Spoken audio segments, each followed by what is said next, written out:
주일 3부 예배에 함께한 모든 성도님들을 주님의 이름으로 사랑하고 축복합니다. 예배 중에는 마스크를 꼭 착용해 주시고 또 영상으로 예배를 드리시는 분들은 몸과 마음을 정돈하셔서 거룩한 예배가 될 수 있도록 협력해 주시기 바랍니다. 다 같이 일어나셔서 모든 영광을 하나님께 찬양하심으로 5월 첫째 주 어린이 주일 3부 예배를 살아계신 하나님께 드리겠습니다.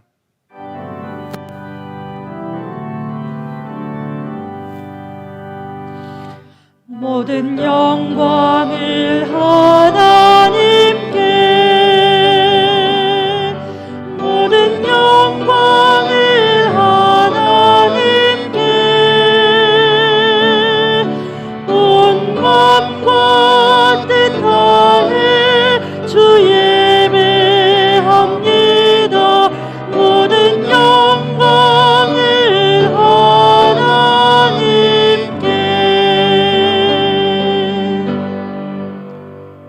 하나님은 영이시니 예배하는 자가 영과 진리로 예배할지니라. 아멘.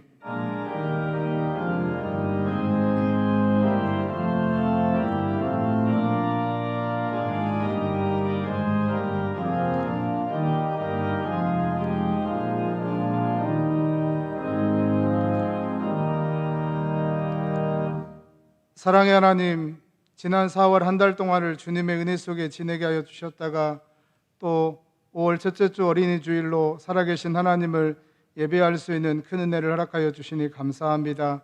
이 시간 우리의 온 마음을 다하여 하나님을 예배할 때 우리 예배를 받아 주옵소서. 거룩하신 예수님의 이름으로 기도드립니다. 아멘.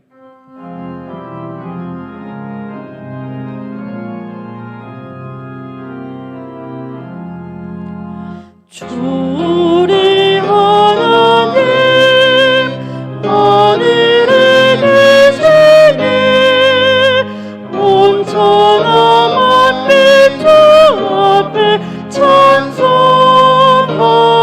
찬송하네. 이 천지 만물도 주 앞에 엎드려 그 거룩하신 이름에 늘 높이네.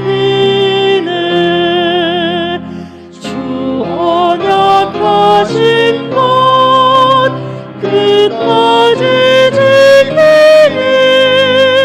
저 하늘 나라 향하여 곧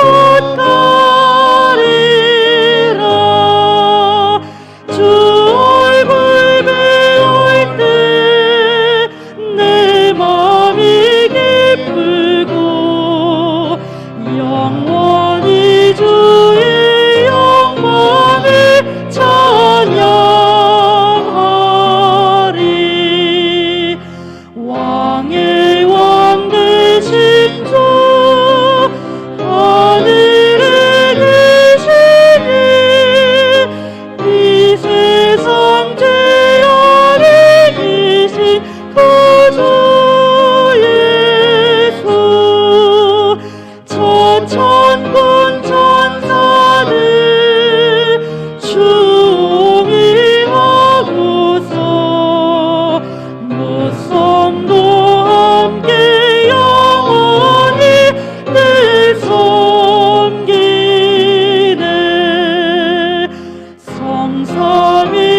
성삼위일체께 승리한 부르네.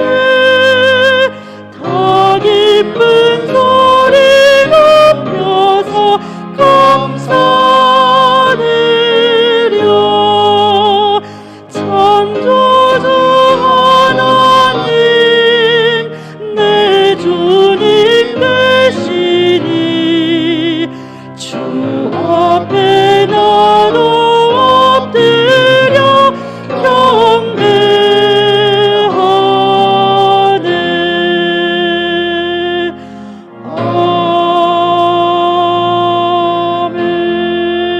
아멘.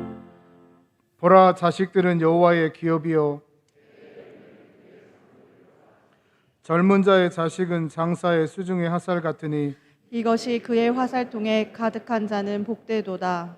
이르시되 진실로 너희에게 이르노니 너희가 돌이켜 어린아이들과 같이 되지 아니하면 결단코 천국에 들어가지 못하리라. 그러므로 누구든지 이 어린아이와 같이 자기를 낮추는 사람이 천국에서 큰 자니라. 또 누구든지 내 이름으로 이런 어린아이 하나를 영접하면 곧 나를 영접함이니 또 아비들아 너희 자녀를 노엽게 하지 말고 오직 주의 교훈과 훈계로 양육하라. 마땅히 행할 길을 아이에게 가르치라. 다 같이요. 그리하면 늙어도 그것을 떠나지 아니하리라. 아멘. 전능하사 천지를 만드신 하나님 아버지를 내가 믿사오며 그 외아들 우리 주 예수 그리스도를 믿사오니 이는 성령으로 잉태하사 동정녀 마리아에게 나시고 본디오 빌라도에게 고난을 받으사 십자가에 못 박혀 죽으시고 장사한 지 사흘 만에 죽은 자 가운데서 다시 살아나시며 하늘에 오르사 전능하신 하나님 우편에 앉아 계시다가 저리로서 산 자와 죽은 자를 심판하러 오시리라. 성령을 믿사오며 거룩한 공회와 성도가 서로 교통하는 것과 죄를 사하여 주시는 것과 몸이 다시 사는 것과 영원히 사는 것을 믿사옵나이다. 아멘.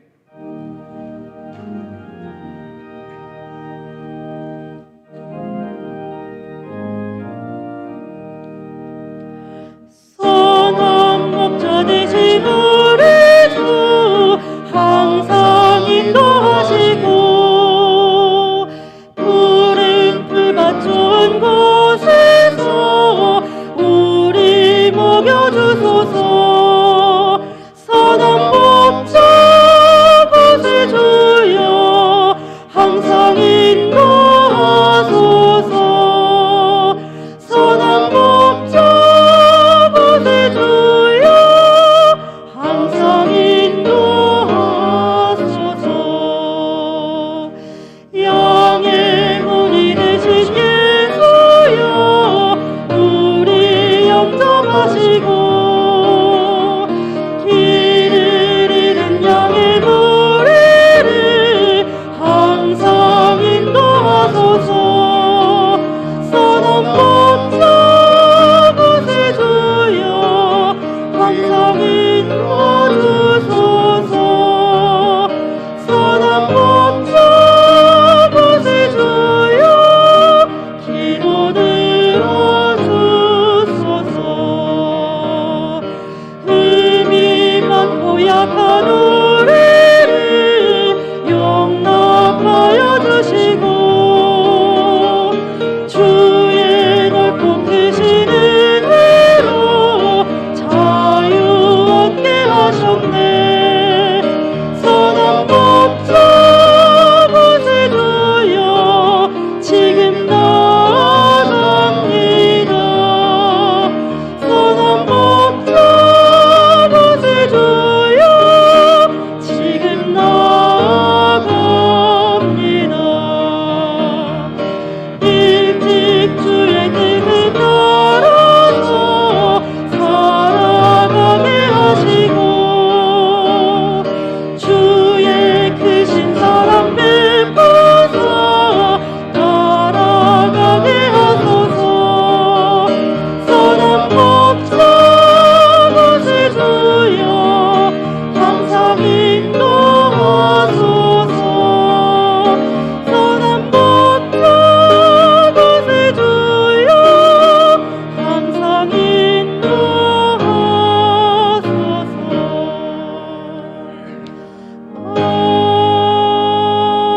아멘.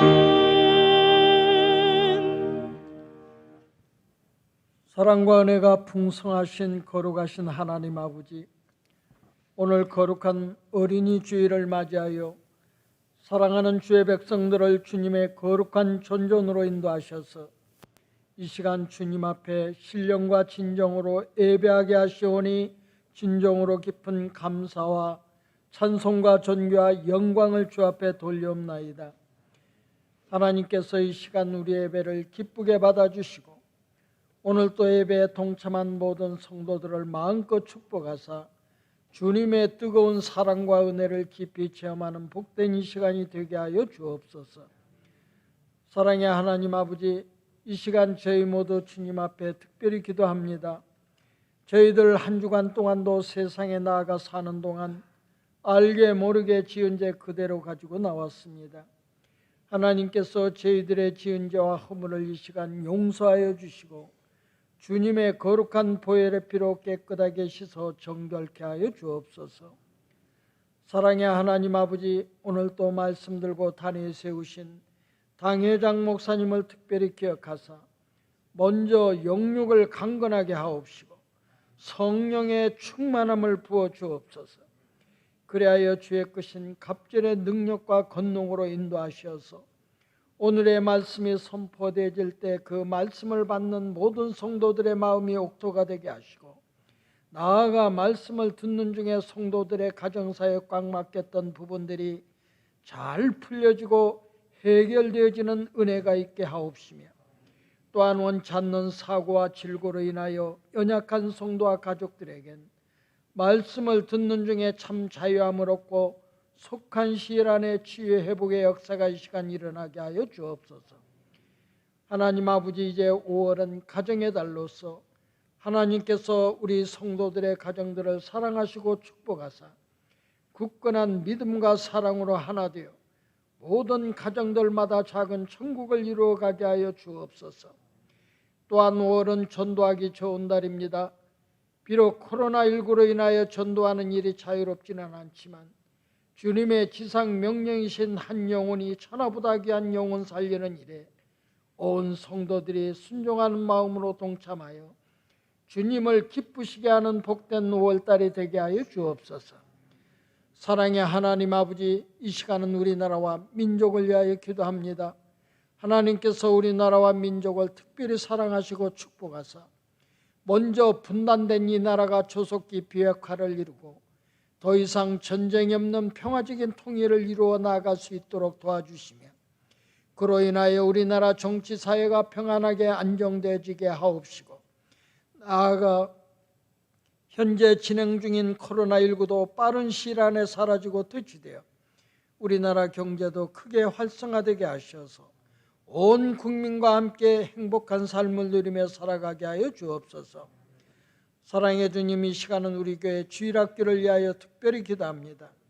특별히 이 시간 기도하옵기는 우리 교회 주일학교 어린이들과 학생들을 주의 말씀으로 양육하며 이끌어가시는 모든 교육자들과 교사들에게 먼저 성령의 충만함과 주님의 갑절의 능력을 받아 능력 있게 사역에 임하게 하심으로 모든 주일학교 부서들이 크게 부흥하게 하시고 나아가 모든 어린이와 학생들은 동영적으로 깨어 앞으로 주님의 몸된 교회에서 기둥같이 쓰임받는 글로벌 리더들이 다 되게 하여 주옵소서.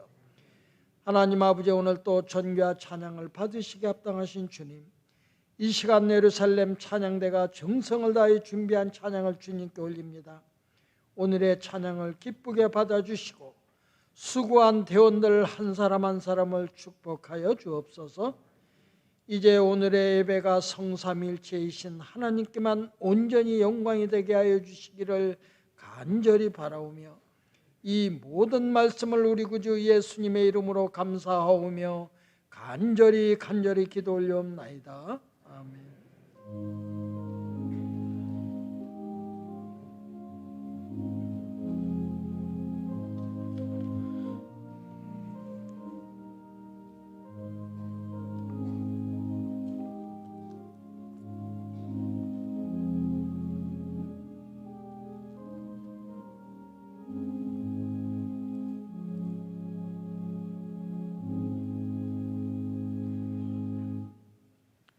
이 시간 우리에게 은혜 주실 하나님의 말씀은 신약성경 누가복음 18장 15절에서 17절까지입니다.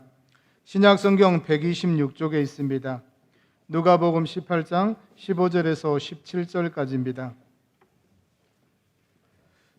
누가복음 18장 15절부터 제가 봉독하겠습니다.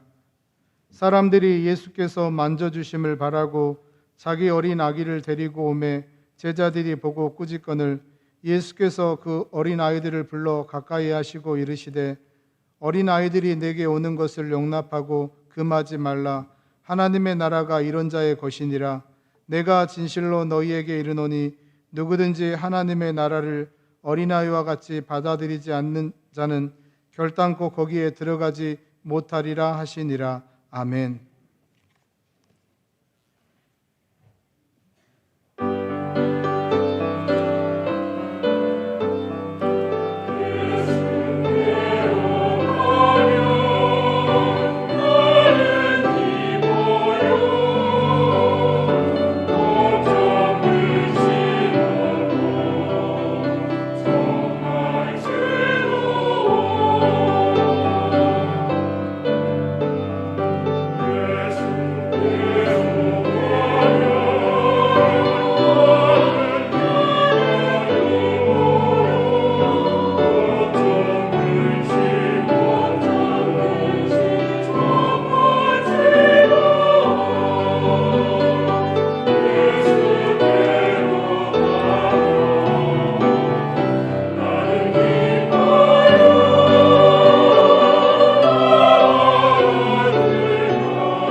하나님 아버지 감사합니다. 2021년도 5월달 첫째 주 어린이 주일 예배로 주의 전에 나와 예배를 드릴 수 있도록 우리에게 믿음을 주시고 건강을 주시고 열심을 주시며 환경을 허락해 주심에 감사와 찬송과 영광을 올려드립니다. 귀한 찬양을 받아주신 하나님 아버지, 이 자리에 임재해 주시고 우리 한 사람 한 사람을 만나 주시고 만져 주시고 영적으로 육적으로 병든 자들을 고쳐주시며 마음의 상처와 맺혀 있는 것이 풀어지고 사라지게 도와주시고 우리 속에 마음에 품은 소원의 기도가 주님의 뜻 가운데 속에서 아름답게 다 응답받게 하여 주시옵소서. 하나님의 말씀을 듣기를 원하오니 하늘의 문을 열어주시고 우리의 마음의 문을 열어주시고 전하는 자의 입술도 열어주시어서 오늘로 주시는 말씀을 사람의 말로 받아들이지 아니하고 하나님의 음성으로 받아들이게 도와주시고 이 말씀이 우리 속에서 역사하여 능력이 되게 하여 주옵소서. 예수님의 이름으로 기도드리옵나이다. 아멘. 우리 옆 사람과 서로 인사합시다. 참 잘 오셨습니다. 2021년도 5월달 첫째 주 어린이 주일 3부 예배 나오신 우리 모든 성도 여러분들에게 하나님의 은혜와 평강이 함께 하시고 기도하는 모든 기도들이 다 이루어지시기를 주님의 이름으로 축복합니다. 오늘은 누가복음 18장에 기록되어 있는 말씀의 내용을 가지고 하나님 나라와 어린아이라고 하는 제목으로 함께 은혜를 나누고자 합니다. 5월달은 가정의 달입니다. 5월달에 있는 여러 가지 날들을 보게 되면 5월 5일 날 어린이날이 있습니다. 그리고 5월 8일 어버이날이 있습니다. 그리고 15일에는 가정의 날, 서성의 날, 그리고 19일에는 성년의 날, 그리고 21일에는 부부의 날, 이렇게 가정에 대해 연관되어져 있는 이런 모든 내용들이 5월 달에 대거 몰려 있는 것을 보게 되는 거죠. 그리고 교회도 마찬가지입니다. 교회도 5월 달 되면은 이와 같은 행사들을 여디어서 하게 되고, 특별히 오늘은 어린이 주일이 되었습니다. 전국 교회가 오늘을 어린이 주일로 지키는데, 이 어린이 예배가 옛날부터 다 있었던 것이 아니에요. 옛날에는 어른 예배가 따로 없고 어른들이 드리는 예배가 대부분이었습니다.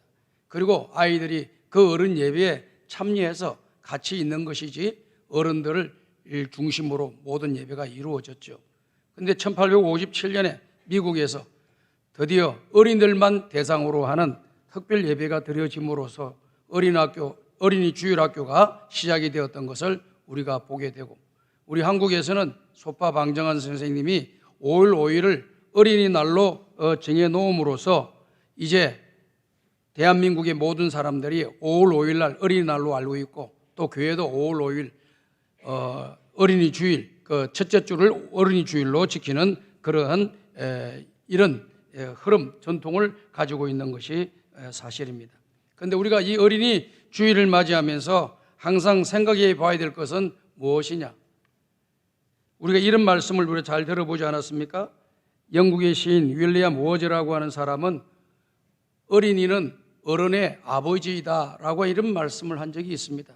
무슨 말입니까? 아이들이 아버지에게 배우고 어버이에게 다 배우잖아요. 마찬가지로 아버지도 또 어버이들도 다, 부모님들도 어른들도 다 어린 아이들에게 통해서 배워야 할 것이 많이 있다라고 하는 것을 이야기하고 있는 것이죠. 그러니까 나이에 관계없이 배워야 될 것이 많다라고 하는 것을 이야기하고 있는 겁니다. 여러분이 잘 알고 있는 지혜서인 거든 탈무드에는 이 세상에서 가장 지혜로운 사람들은 어떤 사람들이냐?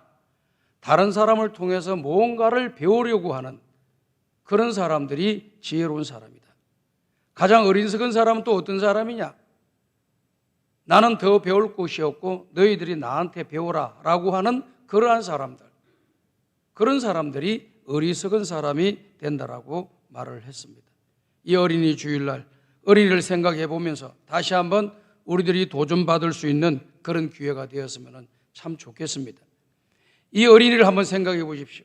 여러 가지 특징이 있잖아요. 첫 번째는 어린이들은요, 성장하는데 그 특징이 있습니다. 시간이 지나가고 날이 지나가게 되면 어떻게 됩니까? 아이들의 신체적인 것도 성장하게 되고 정신적인 것도 성장하게 되고 지식적인 것도 성장하게 되는 것입니다.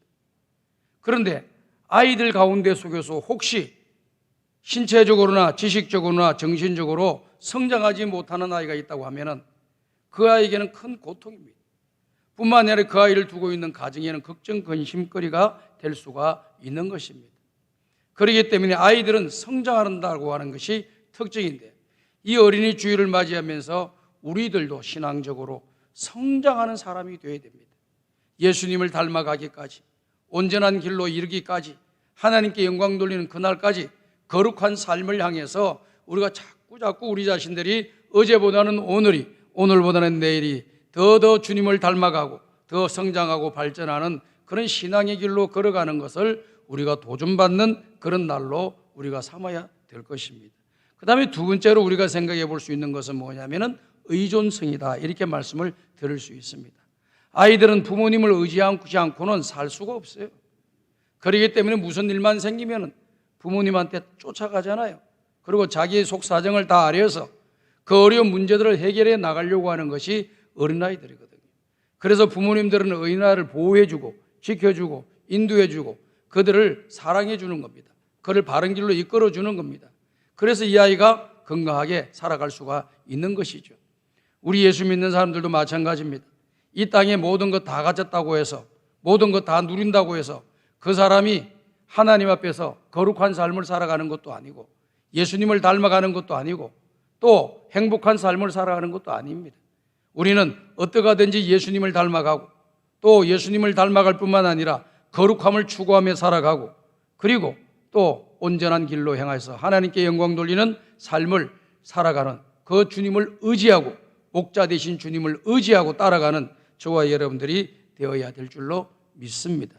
그리고 또 아이들은 정직성이 있잖아요. 정직성. 있는 그대로를 받아들이는 거예요. 이 네덜란드에 가면은요, 양과 어린아이에 대해서 이야기한 내용이 하나 있어요. 그런 이야기가. 어떤 이야기가 있냐면은, 네덜란드는 양을 많이 치잖아요. 한 집에서 가만히 보니까 옆집에 있는 양이 마음이 드는 양이 하나가 있었어요.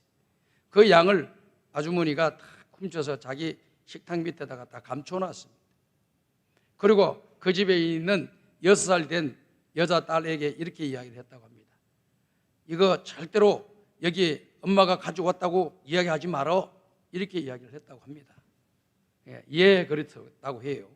근데 이 양을 잃어버린 아주머니가 이 집 저 집 다니면서 드디어 이 집에 온 거예요. 혹시 여기 양 한 마리가 들어오지 않았습니까? 야, 내가 잃어버린 양을 찾고 있습니다. 그랬더니 이 아이 6살짜리 여자애가 이렇게 이야기를 한 겁니다. 우리 엄마는 절대 양을 훔치지 않았어요. 그렇게 이야기를 했다는 거예요. 그런데 어머니가 깜짝 놀래가지고 그 아이를 쳐다보면서 눈이 뚱그려가지고 주의를 준 거예요. 그랬더니 또 아이가 뭐라고 이야기하면은 이런 말을 하는 거예요. 우리 어머니 동그란 눈이 식탁 밑에 있는 양의 눈에 동그란 것과 똑같아요. 또 이렇게 이야기했다는 거예요. 이게 얼마나 애들이 정직합니까? 있는 그대로 이야기하는 거예요. 그래서 제가 이렇게 주일 학생들, 유치부 애들, 이런 애들 얼마나 예쁩니까? 제 방 앞으로 이렇게 왔다 갔다 하면 불러가지고 이렇게 좋은 말도 해주고, 어깨도 두드려 주고, 또 먹을 것도 있으면 주고, 이렇게 합니다. 그래서 어느 날 여기 친구, 이거 어린아이가 왔어요. 남자애가. 그래서 그 영국에 가게 되면은요, 아이들을 처음 다 이름을 불러요. 선생님들이. 이름을 부르고 난 뒤에 남한테 소개할 때 내 친구라고 그래요. 선생님들이 아이들을 보고 내 친구라고 그래요. 저도 깜짝 놀랐습니다.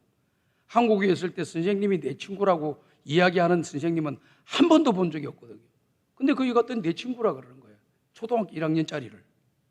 그러면서 이야기할 때 보니까 선생님은 크고 아이는 작으니까 무릎을 싹 구부려가지고 아이의 눈높이에 맞춰가지고 아이하고 이야기를 하는 거예요. 아, 여기 학교에서, 이 나라에서는 선생님들이 아이들을 자기 친구라고 이야기하는구나. 그렇게 가깝게 대하는구나 하는 생각이 들었어요. 저도 그렇게 조금 영향을 받아가지고 1학년짜리 이제 유치부 다니는 다 들어가기 전에 애를 불러가지고 어이 내 친구 누구 하고 이렇게 불러서 이야기를 했어요. 그랬더니 따라와요. 그래서 계속 만날 때마다 어이 친구 누구, 우리 친구 어디가? 그랬더니 뭐 어디가? 예배당에 간다, 화장실 간다, 뭐 이렇게 왔다 갔다 이야기를 해요. 그러고 나는 이제 지냈습니다. 근데 얘가 시간이 지나가지고 초등학교를 입학했잖아요. 초등학교 입학을 했더니 선생님이 첫 번째 이 1학년에 입학한 학생들한테 자기 친구 소개하기라고 하는 프로그램 속에 자기 친구를 쓰라고 했다고요. 걔 친구를 쓰라고 했더니 이런 애 저런 애 다 썼어요. 우리 교회 다니는 이 유치부 다니는 애가 이제 1학년 들어가가지고 거기도 친구 이름을 쓰라는데 내 이름을 써놓은 거예요. 내 이름을 써놔가지고 이제 선생님은 모르잖아요. 그러니까 이제 선생님이 한 명 한 명 일어서서 자기 친구 누구라고, 이 친구는 유치원 때 같이 다닌 친구, 우리 옆집에서 아는 친구, 또 우리 뭐 아는 친구, 뭐 이렇게 자기를 막 소개를 하는 거예요. 소개하는데 이 애가 순서가 온 거예요.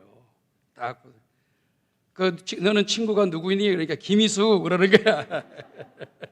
그리고 김희수가 누군지 소개해봐. 그러니까 성광교회 담임 목사님 그렇게.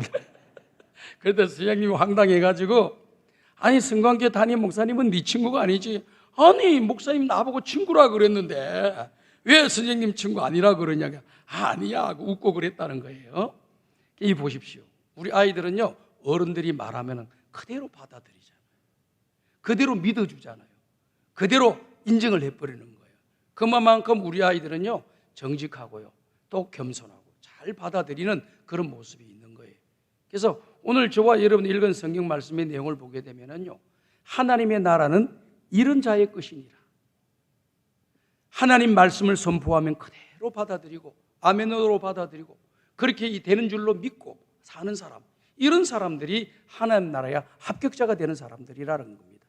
그러면서 우리 예수님께서 오늘 18장 5절에서 15절에서 뭐라고 말씀하시냐면은 이런 내용이 우리가 언급되고 있는 것을 보게 되잖아요.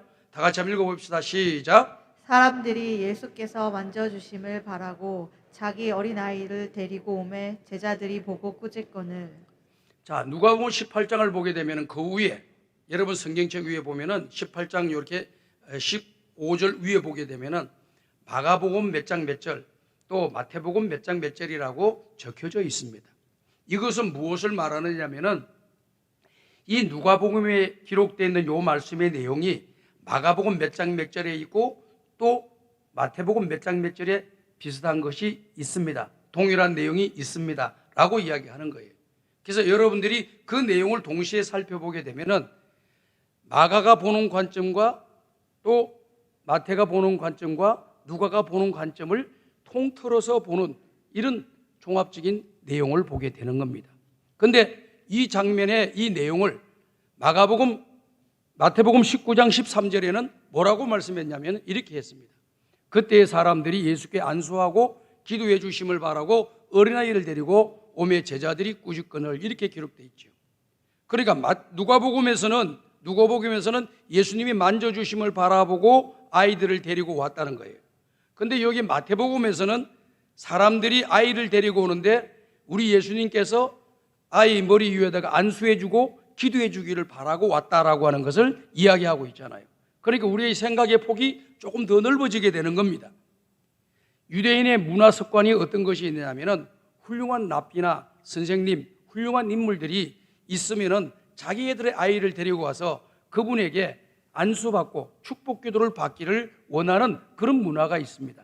그래서 훌륭한 랍비이신 우리 예수님, 우리 구주이신 예수님께 유대의 어머니들과 아버지들이 아이를 데리고 우리 예수님께 와서 우리 아이를 축복해 주십시오, 안수하며 축복해 주십시오라고 하는 그런 요청을 하고 이렇게 온 거예요.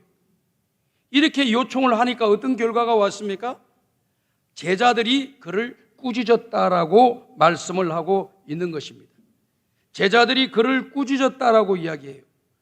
근데 성경에 보면은요, 다 꾸짖었다라고 말을 했습니다. 그런데 이 꾸짖었다라고 하는 단어는 어떤 단어냐면요, 문법적으로 보게 되면 이 내용이 끝나지 않은 그런 단어입니다.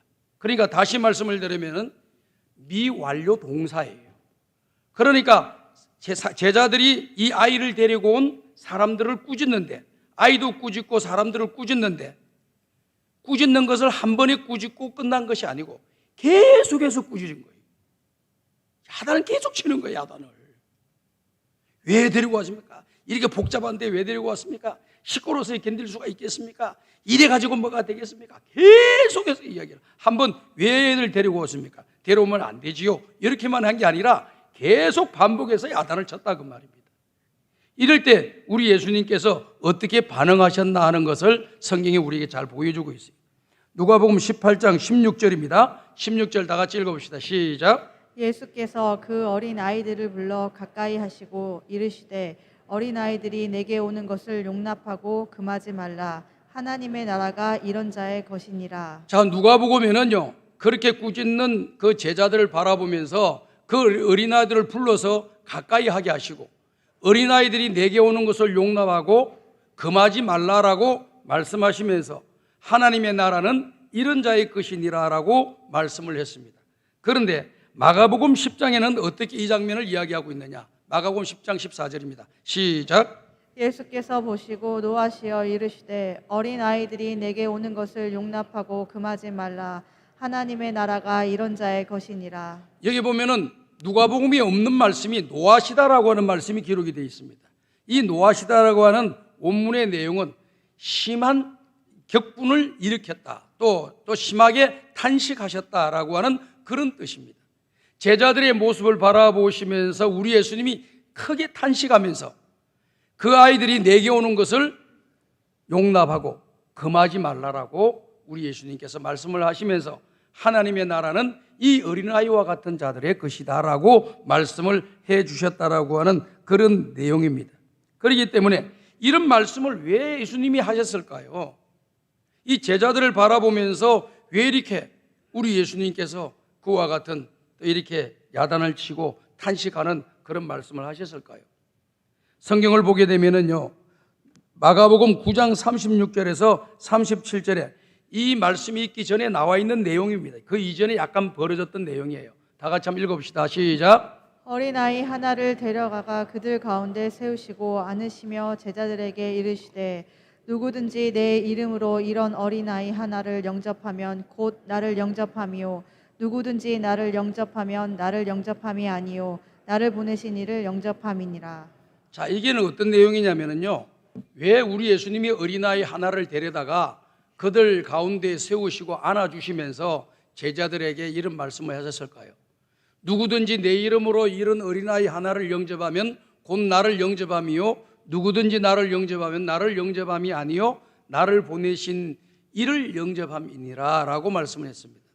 그 요거 36절 이전에 나와 있는 내용은 뭐냐면은 제자들끼리 서로 다투는 내용이 나와요. 그래서 누가 높으냐 누가 잘났느냐 이런 다툼입니다. 서로 논쟁을 벌이고 서로 그냥 말싸움을 하고 있는 겁니다. 그럴 때 우리 예수님이 어린아이를 데려다가 그들에게 교훈적으로 말씀을 해주고 있는 것이죠. 그러면서 성경의 말씀의 내용대로 여기에 보면 누가 크냐 하는 사람들, 이런 사람들 논쟁을 벌어지는 그런 상황 가운데 속에서 마가복음 10장 43절과 45절에 이렇게 말씀하셨습니다. 다 같이 읽어봅시다. 시작. 너희 중에는 그렇지 않을지니 너희 중에 누구든지 크고자 하는 자는 너희를 섬기는 자가 되고 너희 중에 누구든지 으뜸이 되고자 하는 자는 모든 사람의 종이 되어야 하리라. 인자가 온 것은 섬김을 받으려 함이 아니라 도리어 섬기려고 하고 자기 목숨을 많은 사람의 대속물로 주려 함이니라. 자, 이렇게 누가 높으냐 누가 잘났느냐 제자들끼리 서로 다투고 있는 상황 속에서 우리 예수님이 어린아이를 이렇게 세워놓고 이야기를 하시면서 이 말씀도 겸하여 하신 겁니다. 너희 중에 누구든지 크고자 하는 자는 너희를 섬기는 자가 되라. 그리고 너희 중에 누구든지 으뜸이 되고자 하는 자는 모든 사람의 종이 되어야 할 것이다 라고 말씀하십니다. 그러시면서 우리 예수님께서 말씀하시기를 내가 이곳에 온 것은 섬김 받으려고 온 것이 아니라 섬기려 왔다. 그리고 뿐만 아니라 많은 사람들을 위하여 대속의 제물로 내 목숨을 내어주고 죽으러 이 땅에 오셨다라고 하는 것을 그들에게 이야기를 해주고 계시잖아요. 근데 나중에 여러분 빌립보서 2장을 보게 되면은 너희 안에 이 마음을 품어라 곧 그리스도 예수의 마음이니 그는 근본 하나님이시나 하나님과 동등됨을 취할 것으로 여기지 아니하시고 자기를 비어 종의 형체를 가져 사람들을 위하여 십자가에 죽으셨다라고 하는 말씀을 하고 계십니다. 십자가에 주님의 뜻을 이루어드리기 위해서 죽으시고 난 뒤에 그 뒤에 나타나는 말씀이 어떤 말씀이냐? 하나님이 그를 지극히 높여주셨다고 했어요. 하나님이 예수님을 지극히 높여주시고 이 천하에 있는 모든 사람들이 무릎을 예수님께 꿇게 만들었다는 겁니다. 그리고 그 입에서는 예수님은 나의 구주이십니다. 나의 하나님이십니다. 천지 만물의 왕이십니다. 나의 주인이십니다 라고 그 입술로 고백하게 만든다 그 말입니다. 그리고 하늘과 땅의 모든 권세를 우리 예수님에게 다 주었다라고 하는 말씀을 빌립보서 2장에서 하고 있는 것 아니겠습니까? 세상에는 투쟁하고 싸워서 그것을 얻을 수 있지요. 그러나 하나님의 나라에서는 그렇게 투쟁하고 싸워서 내가 잘나고 똑똑하기 때문에 내가 이런 위치에 있어야 된다라고 하는 것은 안 맞는 말이라는 겁니다.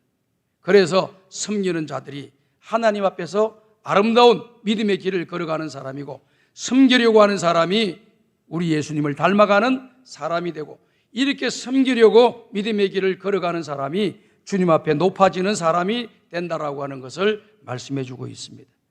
오래전에 보니까요 이렇게 선거에 당선되고 나니까요 플랜카드에다 크게 글을 써놨더라고요. 보니까 국민을 잘 섬기겠습니다 이렇게 써놨더라고요. 그래서 그 글을 쓰신 분이 그 문구를 쓰신 분이 일반 사람들이 그런 말을 잘 못 써요. 교회 다니는 사람들만이 섬긴다는 단어를 쓰는 거예요. 이게 섬긴다라고 하는 것이 뭡니까?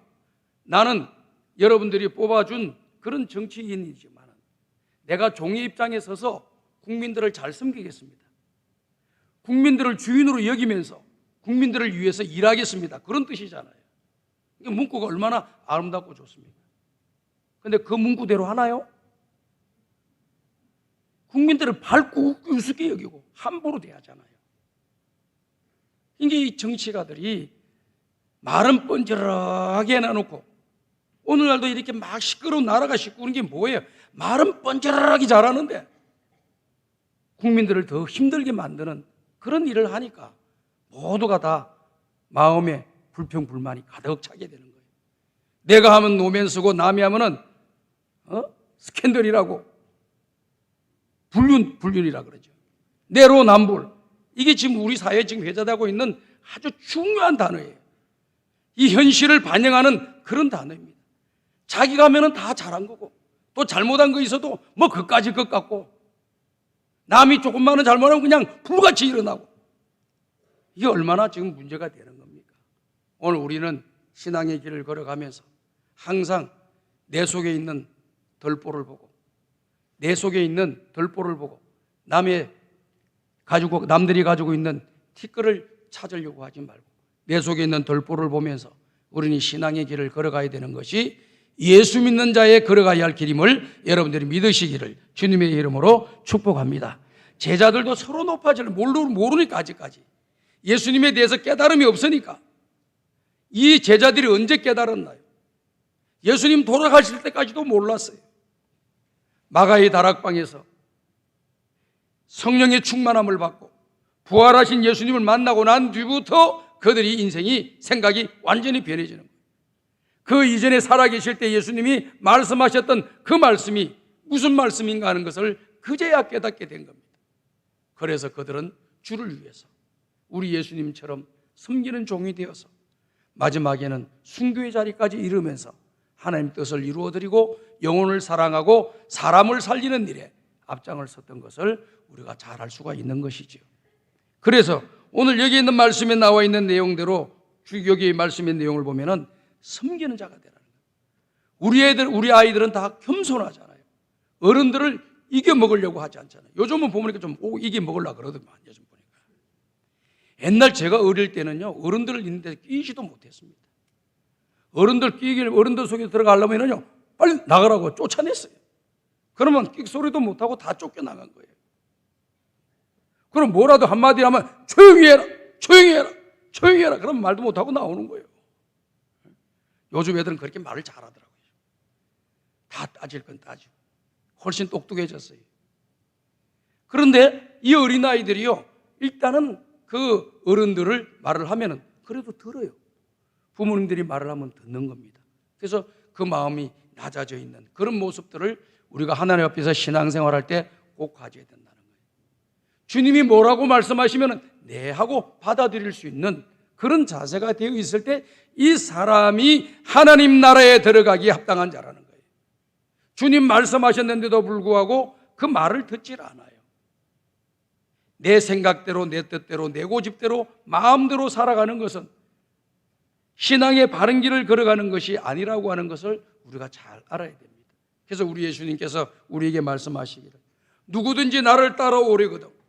그 말이 무슨 말입니까? 우리들이 예수님을 믿으려고 하면은 그 말이에요.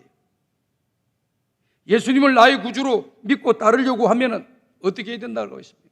자기를 부인하고 자기 십자가를 지고 나를 쫓아라 그랬어요. 전에는 내 주장, 내 생각, 내 입장, 내 이익, 내 감정 모든 걸 이야기하던 사람이 이제 예수님 믿고 보면 어떻게 되느냐? 예수님을 생각하는 거예요. 예수님은 이럴 때 어떻게 하셨나? 생각해 보면서 자기 자신을 조절하고 절제하고 인내해서 신앙의 길을 걸어가야 되는 겁니다. 그래서 나를 드러내지 말고 주님을 앞세우고 내 말을 먼저 하는 것이 아니라 주님이 하신 말을 생각하고 내가 하고 싶은 것을 막 하려고 하는 것이 아니라 주님이 하고자 하는 일을 하려고 해야 된다는 겁니다. 그럴 때 하나님께서 저와 여러분들을 책임져 주시고 우리를 이끌어 주시고 낮아진 자를 높아지게 만들어 주시고 주님이 어떤 되도록 저와 여러분들에게 은혜를 주실 줄로 믿습니다. 하나님이 안 주시려고 하는데 자꾸 올라가려고 해봐요. 하나님이 그를 물리치시는 거예요. 성경을 보게 되면은 이렇게 말씀을 하셨지 않습니까? 마태복음 11장 29절에서 30절 보면은 나는 마음이 온유하고 겸손하니 나의 명예를 메고 내게 배우라. 그러면 너희 마음이 쉼을 얻으리라. 30절 다 같이 읽어봅시다. 시작. 이는 내 멍에는 쉽고 내 짐은 가벼움이라 하시니라. 여기 보니까요, 너희 마음이 쉼을 얻으리라. 이 쉼이라고 하는 건 안식을 이야기하는 거예요. 또 우리의 마음의 평강을 이야기하는 겁니다. 우리의 마음의 안식과 평강이 언제 오느냐? 막 교만하고 또 거칠고 그런 데서 안식이 오는 게 아닙니다. 진정한 안식과 평안은 어디서 오느냐? 우리가 온유하고 겸손해질 때 우리의 마음 속에서 이 안식과 평화가 찾아오는 겁니다. 그냥 우리가 단어만 보고 온유와 평안, 온유와 겸손하면 평안이 온다, 안식이 된다 이렇게만 생각하지 마시고 우리 예수님께서 말씀하신 그 말씀을 깊이 생각하면서 우리 주님이 말씀하셨지, 온유하고 겸손한 자가 쉼을 얻게 된다, 안식을 누리게 된다, 참 평안을 누리게 된다 라고 하시는 말씀을 생각하면서 우리가 온유할 수 없는 상황 속에서 온유하고 겸손할 수 없는 상황 속에서 겸손할 줄 아는 것이 하나님 앞에 믿음의 바른 길을 걸어가는 신앙의 길이라고 하는 것을 우리에게 말씀해 주고 있습니다. 그런데 놀라운 것은 30절에 뭐라고 말씀했습니까? 내 짐은 가볍다 그랬어요. 우리가 지고자 하는 그 짐은 가볍다고 하는 거예요. 내 명예는 쉽다라고 하는 겁니다. 나에게 메어진 그와 같은 겸손을 길로 걸어가고 그리고 또 온유의 길로 걸어가려고 하면은 이게 짐이 될 수가 있어요. 그런데 이게 짐이 될 수가 있는데 이 짐이 우리 주님이 그렇게 하나님 생각하면서 순종하게 되면은요, 우리에게 능력을 주시는 거예요. 능력을 주셔가지고 즐거움으로, 기쁨으로, 자유함을 가지고 할 수 있도록 우리에게 능력을 주셔가지고 주의 일을 하는 것이 하나님 말씀에 순종하는 일이, 온유하고 겸손하는 일이 기쁨과 즐거움으로 할 수 있다는 거예요. 잠언에 기록되어 있는 말씀의 내용을 보면요, 사람이 이 땅에서 존귀하게 되는 것, 평안을 얻게 되는 것은 언제 얻으냐? 자기 하는 일에 기쁨을 가지고 선한 일을 하는 사람이라고 그러더라고요. 기쁨을 가지고 선한 일을 하는 거예요. 그럼 그 사람이 존귀하고 아름답고 가치 있는 인생의 길을 걸어가는 거다. 우리 인생에서 가치 있고 의미 있고 존귀한 일이 뭘까요? 기쁜 마음 가지고 우리 이웃들에게 선을 행하고 선한 말을 하고 선한 행동을 하고 또 사랑하고 우리 이웃들에게 힘과 용기를 주는 그런 일들 하는데 마지 못해서 하는 것이 아니라 기쁨을 가지고 자원하는 마음을 가지고 그와 같은 일을 하게 될 때에 우리 인생에 가치가 있고 멋있고 아름답고 보기에 좋다는 거죠. 제가 한번 말씀을 드린 적도 있습니다. 노래를 들어봤어요. 어떤 가수가 부른 노래인데요, 보니까 리듬이라 이런 거는 좀 제가 그렇게 관심이 없었고 그 안에 있는 가사가 그렇게 마음이 들었어요. 세상에는 이렇게 좋다는 풍경도 있고 저렇게 좋다는 풍경들도 많다는 거예요. 그 사람들이 보면서 와 대단하다, 아름답다, 멋있다 그렇게 이야기하는데 이 가사의 내용은 뭐냐면 가장 아름다운 풍경은 무엇이냐? 제자리로 돌아가는 것이 가장 아름다운 풍경이래요. 사람이 서 있어야 될 그 자리에 서 있고 사람이 해야 할 일을 해 나가는 것, 이게 가장 아름답다라고 하는 거예요. 엉뚱한 데 가서 휘젓고 다니는 것이 아름다운 것이 아니라는 거예요. 내가 있어야 할 곳에 있어야 된다는 거예요. 오늘 저와 여러분들이 있어야 할 자리가 어디겠어요?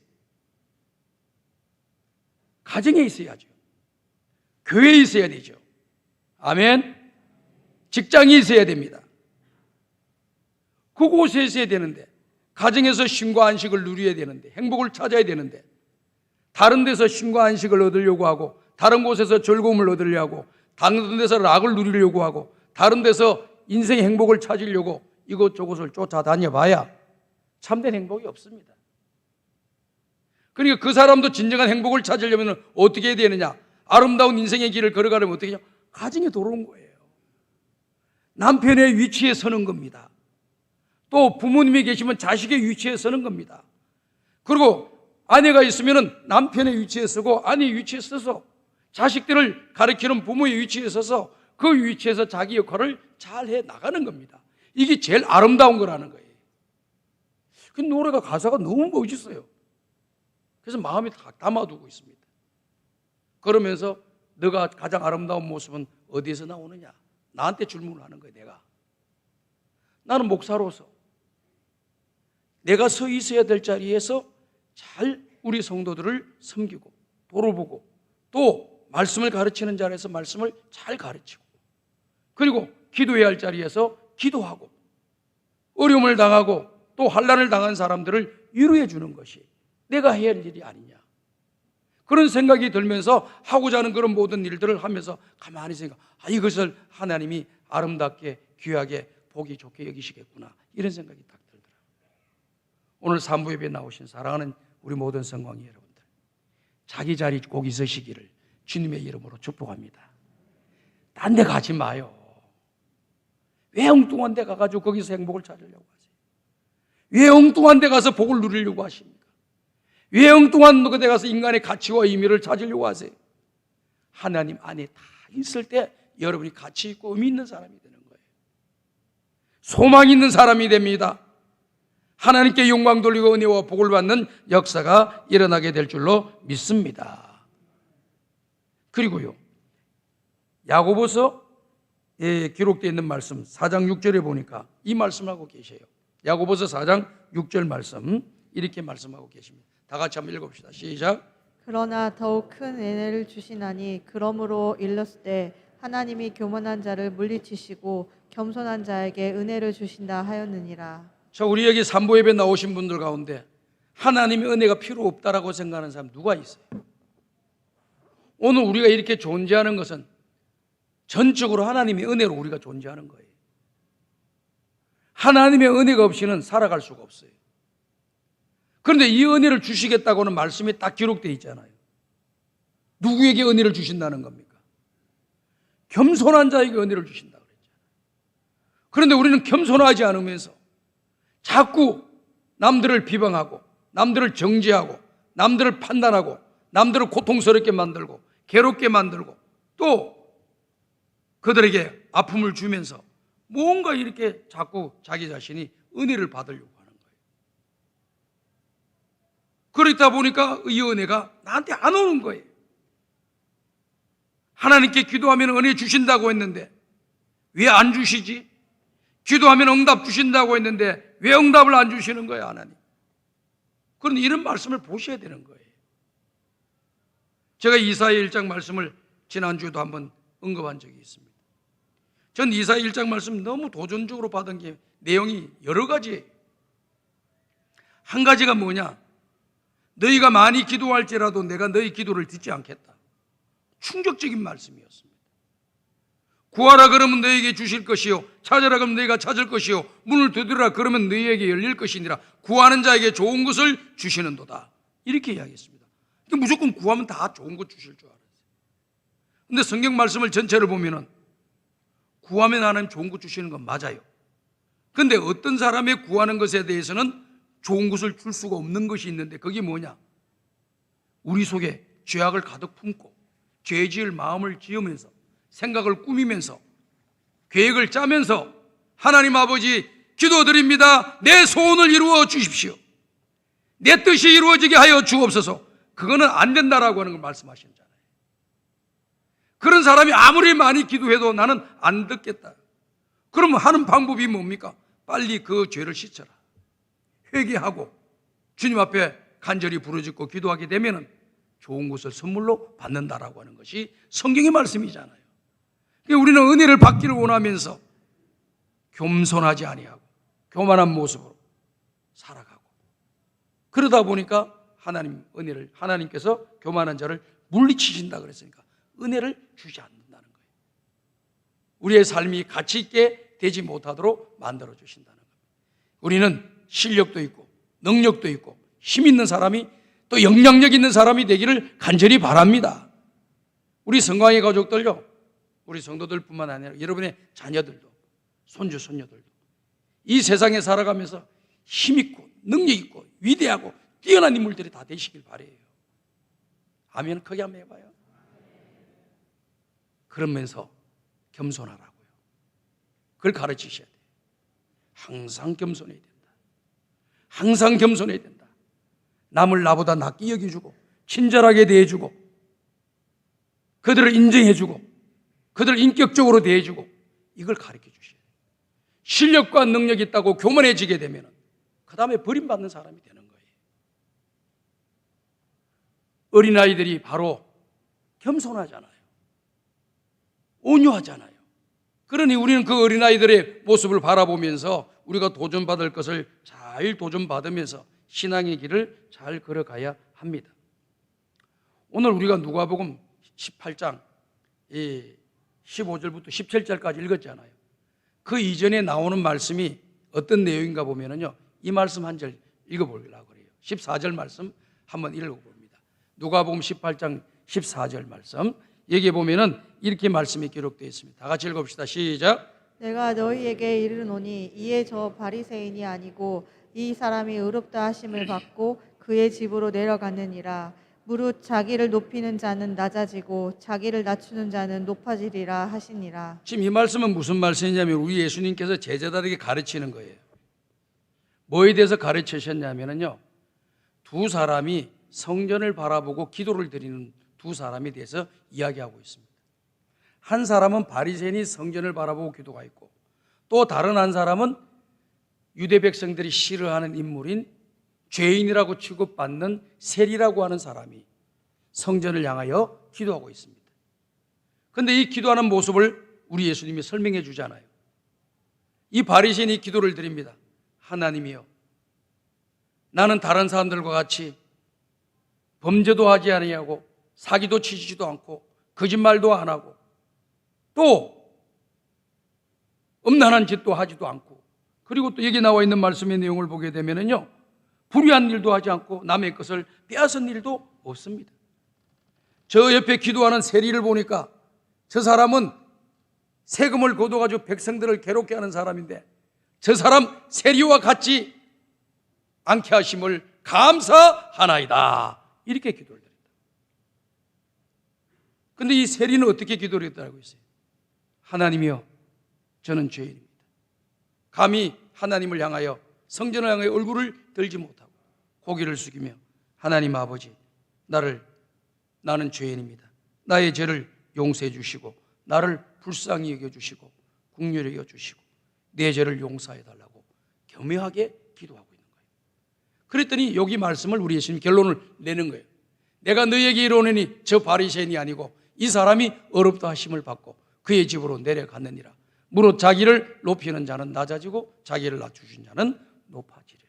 그러니까 두 사람의 기도가 누구의 기도가 상달되었느냐? 자기가 낮아진 모습으로 하나님 앞에 겸손하게 자기의 죄를 내어놓고 긍휼과 자비와 불쌍히 여겨주심, 용서해 주심을 바라보고 기도하는 그 사람의 기도를 하나님이 받으시고 그를 어렵게 만들어줬다는 겁니다. 근데 바리새인은 자기 자랑만 늘어놓잖아요.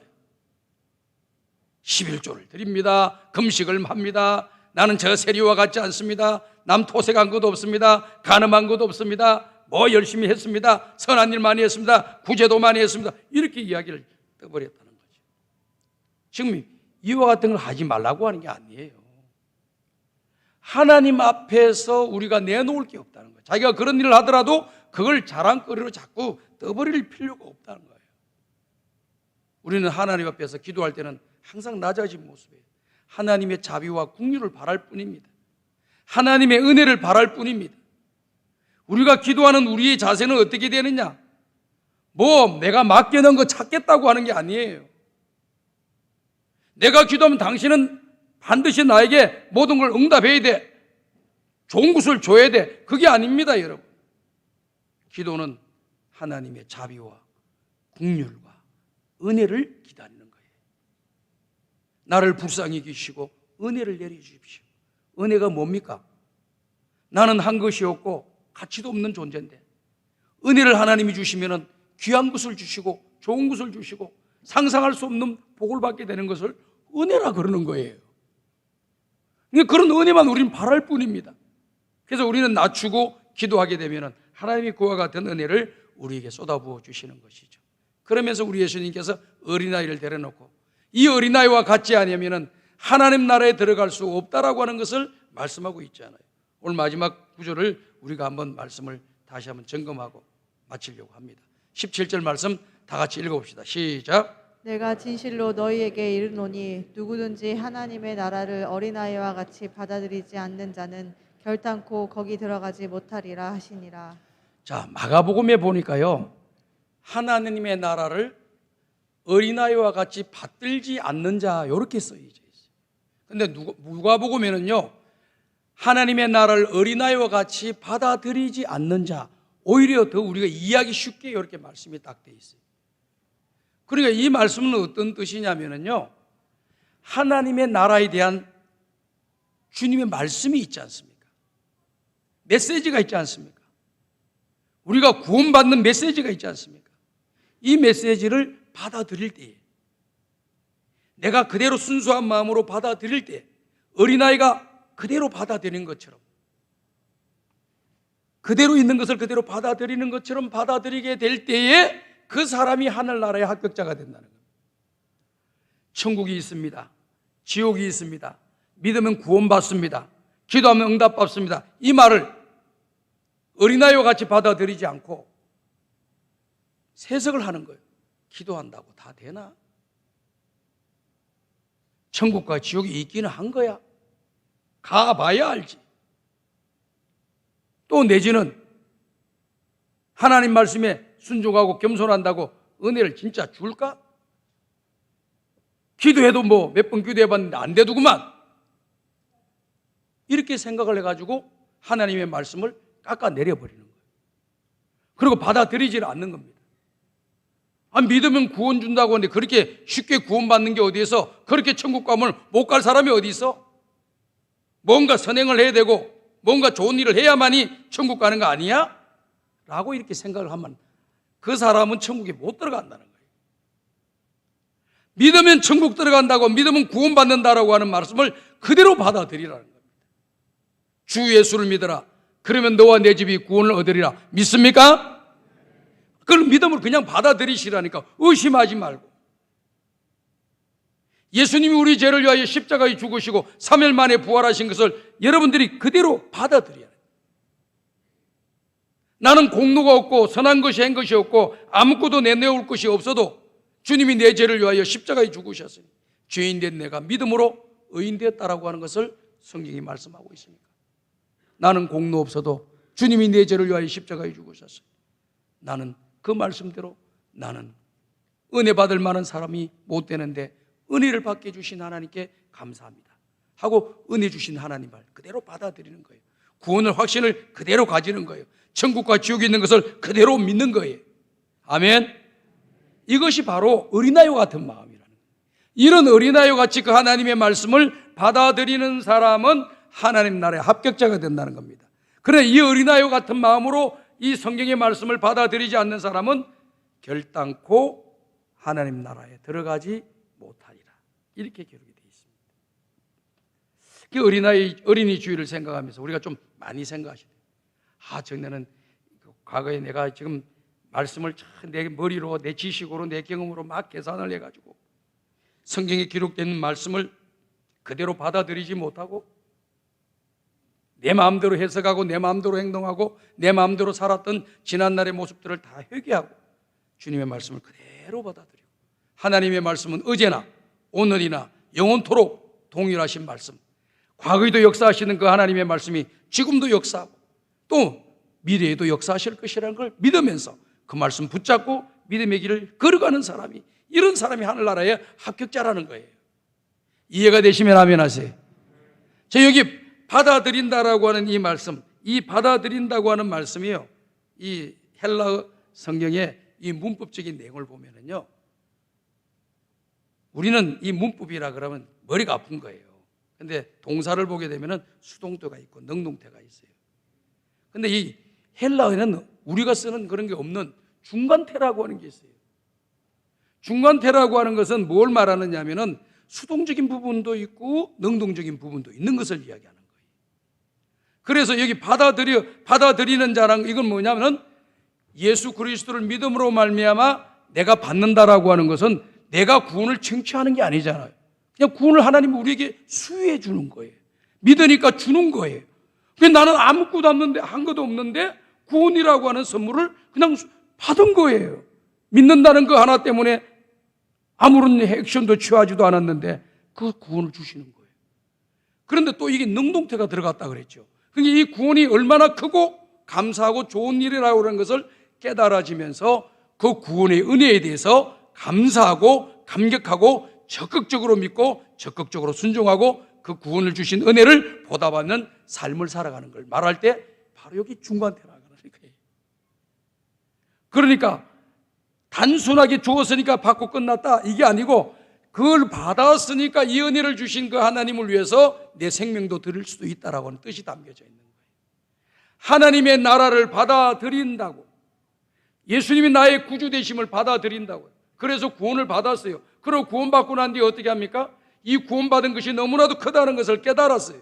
그 다음에 어떻게 했느냐? 구원을 주신 그 하나님의 은혜를 보답하며 살아가는 사람이 된다. 이런 사람들이 하나님 나라의 합격자라는 거예요. 좀 이해가 되셨으면 아멘 해보세요.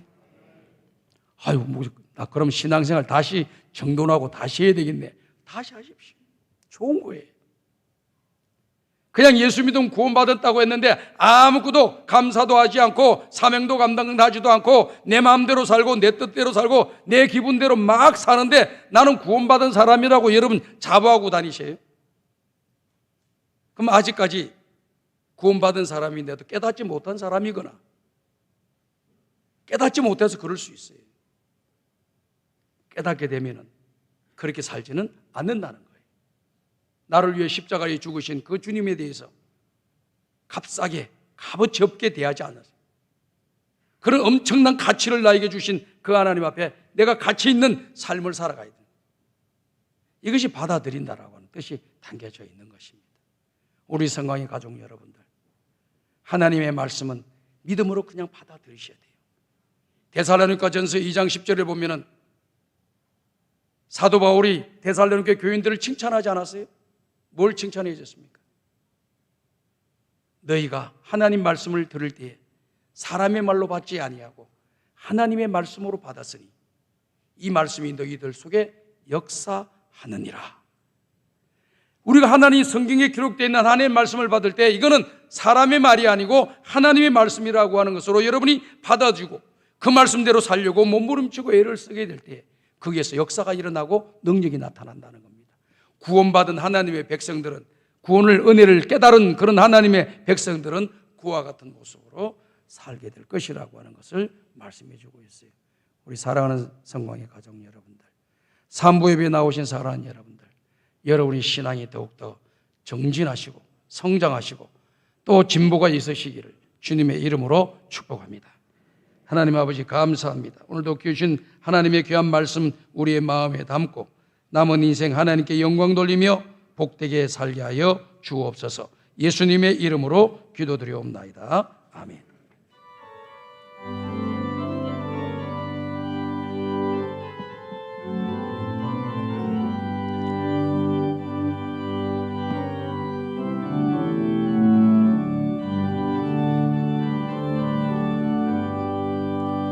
주는 나를 기르시는 목자여 나는 주님의 귀한 어린 양 푸른 풀밭 날지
하나님 아버지, 오늘도 주의 전에 나오면서 마음과 뜻과 정성을 모은 귀한 예물 주님 앞에 드립니다. 11조예물을 드립니다. 성경금을 드립니다. 장언금을 드립니다.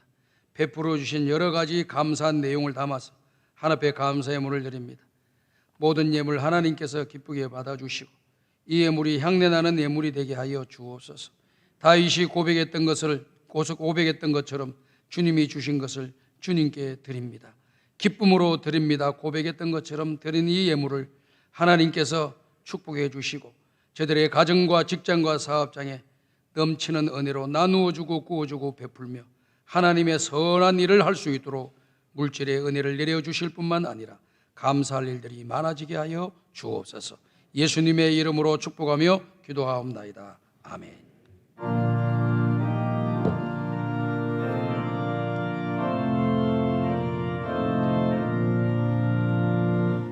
이 천지가 만물들아 복 주시는 주 여호와 천금성도 성자 성령 찬송하고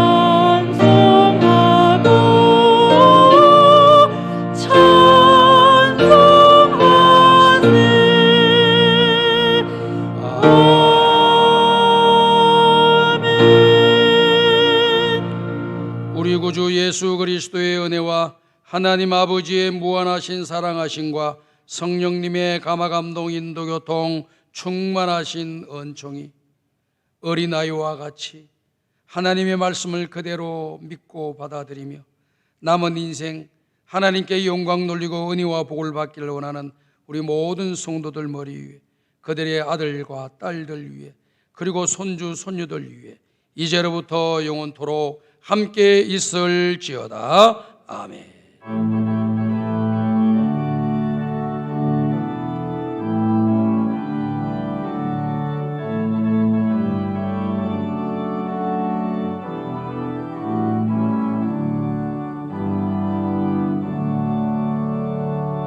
예, 자리에 앉아주시기 바랍니다. 우리 옆 사람과 서로 인사합시다. 참 잘 오셨습니다. 교회 소식 알려드리겠습니다. 지난주에도 광고했던 것처럼 오늘 오후 찬양 예배 2시 30분에는 탁구 전 국가대표 올림픽 금메달리스트인 양영자 선수가 은혜를 받아가지고 선교사가 되었습니다. 그래서 선교의 간증을 하게 되는데요. 여러분 오늘 저녁에 오셔서 어떻게 해서 이분이 국가대표로 또 선수권에 금메달을 따고 그렇게 모든 것을 누릴 수 있고 이름을 얻을 수 있는데 그걸 다 내려놓고 선교의 길을 걸어가게 되는가 하는 것에 대한 간증을 듣게 됩니다. 그래서 내용을 또 보니까요, 이 양영자하고 현정아 선수가 같이 해가지고 복식해서 금메달을 땄더라고요. 이 양영자 선수도 기사를 보니까 선교사가 됐다고 그래요. 그러면서 대한민국 탁구 국가대표 선수들 가운데 90%가 다 기독교인이에요. 그들은 모여서 기도하고 시합 나가기 전에 기도하고 모여서 같이 성경 공부도 하고 모여서 봉사하러 가기도 하고 모여서 같이 격려하고 얼마나 잘하는지 모르겠어요. 한 오늘 저녁에 다 오셔가지고 큰 은혜와 도전을 받는 시간이 되기를 바랍니다. 나머지 소총 광고를 보시고 위로해 주시기를 바랍니다. 찬송가 428장을 부르면서 주일 3부 예배를 모두 마치겠습니다. 한 주일 동안 승리하십시오.